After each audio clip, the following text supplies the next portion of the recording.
তমালদার সঙ্গে অভিনেতা হিসেবে আমার থেকে অনেক বেশি জানেন মন্টু কাকু, দুলালদা, এরা কথা বলবেন।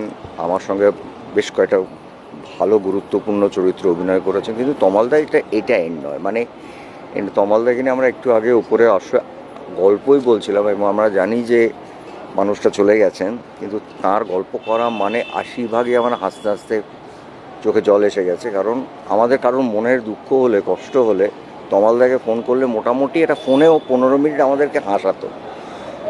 আমি তমালদাকে ঋতুপর্ণ ঘোষের বাড়িতে যেভাবে দাপটে দেখেছি, যেভাবে কথা বলতে দেখেছি, মানে লোকটা প্রথম কথাই বলে, শোন তোর নিন্দা করতে একটু ডাকছি, এদিকে আয়। মানে এটা ছিল তমালদার অ্যাপ্রোচ।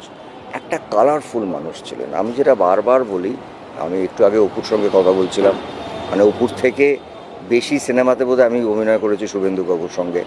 এই মানুষগুলো যে কালারফুল ছিলেন না, মানে এমন। এবং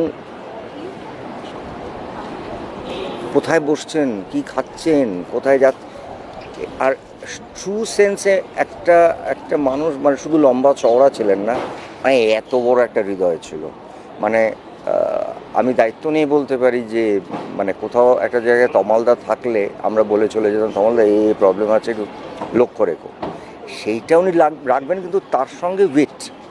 আর অসামান্য অভিনেতা তো ছিলেন থিয়েটারে, ওনার স্টেজে যারা অভিনয় দেখেননি আমি বলবো এটা মিস করেছেন। বাট সেই মানুষটা মানে রয়্যাল বেঙ্গল টাইগার।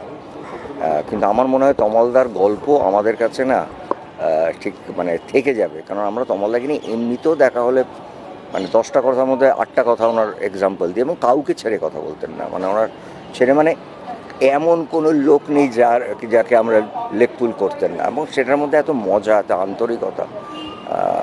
মানে হ্যাঁ, মানে ছেড়ে যাওয়াটা নিশ্চয়ই কষ্টের লাগছে, বয়স হয়েছিল নিশ্চয়ই, কিন্তু তমালদা আমাদের সঙ্গে থাকবেন।